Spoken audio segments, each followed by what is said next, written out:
Hello students, today we are going to continue our chapter Why do we fall ill? And the topic is organ specific and tissue specific manifestation. After the entry of microbes in our body, where do they go? हम पढ़ चुके थे कि microbes हमारे body में बहुत सारे means से डिफरेंट मीन्स से एंटर कर सकते हैं, जैसे कि through air, water, contaminated food और वेक्टर। अब इन माइक्रोब के कंपैरिजन में ह्यूमन बॉडी बहुत बड़ी है, तो ये माइक्रोब कहाँ जाकर रहेंगे हमारे बॉडी में? ये किसी स्पेसिफिक ऑर्गन या टिश्यू में रहेंगे, और वो ऑर्गन या टिश्यू में कहाँ रहेंगे, किसमें रहेंगे, will depend on the point of entry. वो माइक्रोब हमारी बॉडी में कहाँ से एंटर हुआ है। तो अब हम देखते हैं कि अगर माइक्रोब हमारे बॉडी में नोज के थ्रू एंटर हुआ है तो it is likely to go to the lungs, और ये लंग्स में जाकर रहेगा, जैसे कि ट्यूबरकुलोसिस का bacteria. Corona virus also enters through nose and goes to lungs. इसके अलावा अगर माइक्रोब हमारे बॉडी में माउथ के थ्रू एंटर करेगा तो माउथ से रिलेटेड ऑर्गन्स जैसे कि गट लाइनिंग में, गट में जा सकता है। Typhoid causing bacteria salmonella typhimurium कहाँ जा सकता है? स्टमक, इंटेस्टाइन, इवन लिवर, तो ये हमारे पूरे गट में जा सकता है। इसके अलावा जॉइंटिस कॉजिंग वायरस भी कंटेमिनेटेड वाटर से माउथ के थ्रू एंटर होता है, तो ये हमारे बॉडी में लिवर में जाकर रहेगा।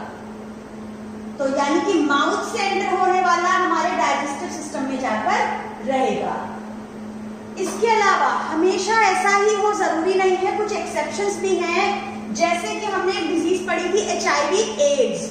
तो एड्स का जो वायरस है HIV, ह्यूमन इम्यूनोडेफिशिएंसी वायरस, ये वायरस तो हमारी बॉडी में थ्रू सेक्सुअल कांटेक्ट एंटर होता है, पर ये जाकर रहता है हमारे लिम्फ नोड्स में। ये लिम्फ सिस्टम, लिम्फेटिक सिस्टम हमारे बॉडी में ये लिम्फ नोड्स होती हैं, ये लिम्फ नोड्स हैं। इलैबोरेट करके डायग्राम में ये हैं लिम्फ नोड्स, ये हैं लिम्फ नोड्स। ओके, तो ये हमारी बॉडी में लिम्फ नोड्स में रहता है, और अभी हम आगे देखेंगे हमारे इम्यून सिस्टम को वीक करता रहता है, डैमेज करता है। मलेरिया, हम कल बात कर चुके थे कि मलेरिया कैसे स्प्रेड होती है, मॉस्किटो बाइट से। इसका प्लाज्मोडियम हमारे बॉडी में एंटर करता है, तो मॉस्किटो बाइट से एंटर होता है, पर जाता है ये ब्लड में, यानी हमारी आरबीसीज को इन्फेक्ट करता है और लिवर को इन्फेक्ट करता है। ये पेशेंट के अंदर है लाइफ साइकिल, प्लाज्मोडियम की मॉस्किटो बाइट से एंटर हुआ और आरबीसी और लिवर को इन्फेक्ट करता है। एक और डिजीज है जापानीज एंसेफेलाइटिस और ब्रेन फीवर। नाम से क्लियर है, ब्रेन फीवर, तो ब्रेन में फीवर कॉज करता है, इसका वायरस ब्रेन में जाता है, पर ये एंटर होता है मॉस्किटो बाइट से। तो ये तीन एक्सेप्शन थे, HIV एड्स का, जापानीज एंसेफेलाइटिस का और मलेरिया का, जो अलग अलग मोड से एंटर होंगे पर कहीं और जाकर रहेंगे। हमने क्यों पढ़ा कि कौन सा माइक्रोब कहाँ पर जाके रहेगा, किस स्पेसिफिक ऑर्गन या टिश्यू में। अगर हमें किसी माइक्रोब का टारगेट ऑर्गन और टिश्यू पता चल जाए और हमें पर्टिकुलर ऑर्गन्स के फंक्शंस पता हो, तो हम सिम्टम्स और साइन का अंदाजा लगा सकते हैं। आधे डॉक्टर तो हम ऐसे ही बन जाएंगे। हमने देखा कि जो नोज से एंटर कर रहा है वो लंग्स में जा रहा है, और लंग्स में जाएगा तो क्या सिम्टम्स होंगे, लंग्स से रिलेटेड सिम्टम्स, जैसे कि ब्रेथलेसनेस एंड कफ। कोरोना के केस में भी यही है सिम्टम, क्योंकि लंग्स में हमारे रेस्पिरेटरी ऑर्गन्स में रहता है वो वायरस कोविड-19, तो वो ब्रेथलेसनेस और कफ कॉज करता है, लंग्स से रिलेटेड है वो हमारा सिम्टम्स। उसके अलावा अगर माउथ से एंटर करेगा तो गट में या लिवर में जाके रहेगा, जैसे कि अगर लिवर टारगेट है तो जॉइंटिस होगी, अगर गट टारगेट है, आपको पता है अगर माइक्रोब हमारे पेट में आके रहेगा तो दर्द, एब्डोमिनल पेन, डायरिया हो सकता है या कॉन्स्टिपेशन हो सकता है, वॉमिटिंग यानी पेट से रिलेटेड प्रॉब्लम्स होंगी।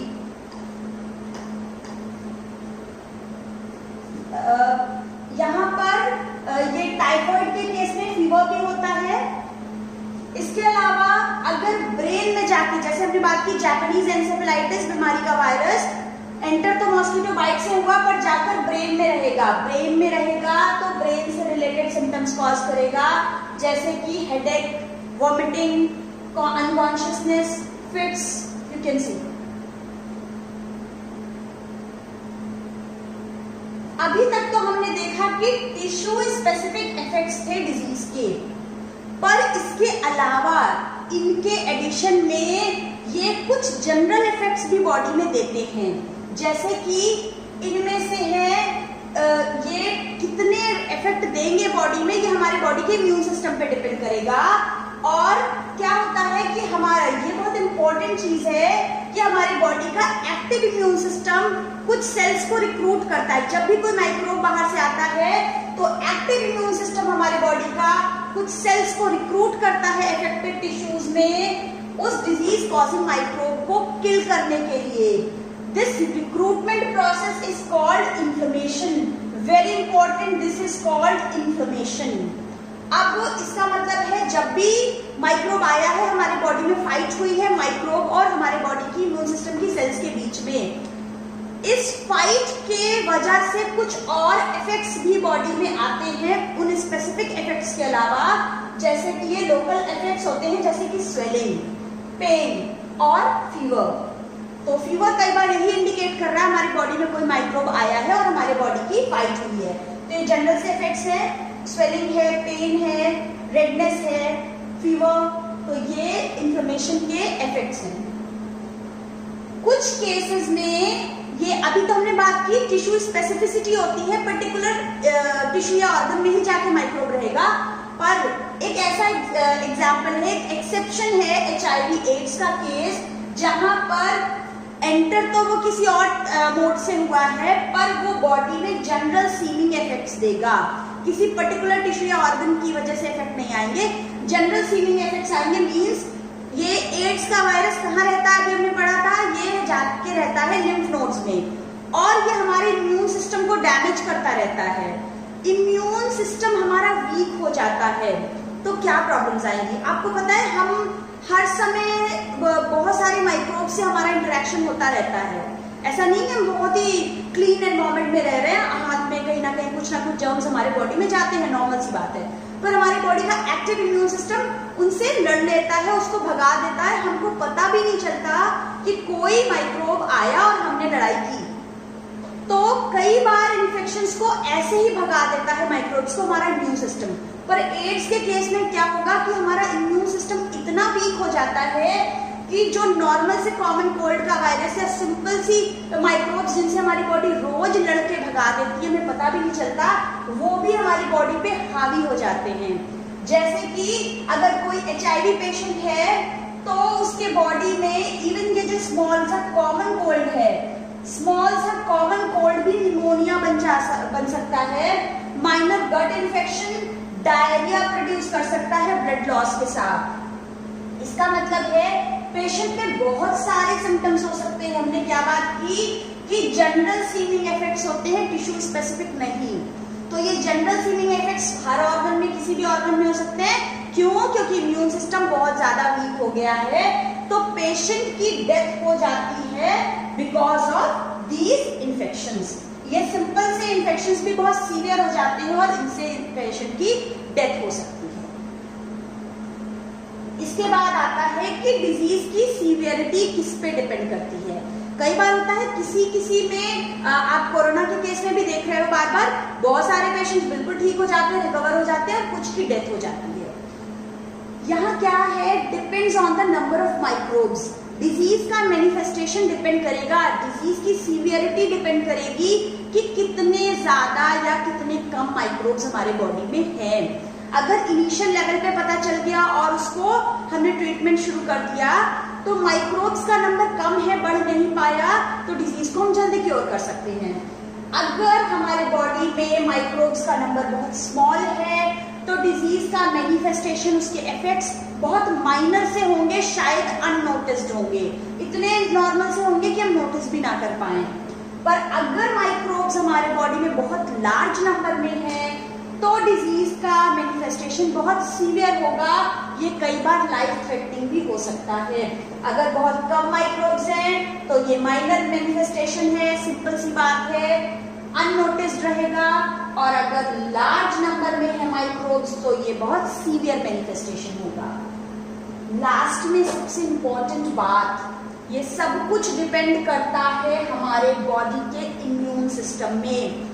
अगर हमारा इम्यून सिस्टम स्ट्रांग है तो हम बहुत सारे माइक्रोब्स को बॉडी में एंटर होने से ही रोक देंगे और एंटर करते ही उसको मार के भगा देंगे।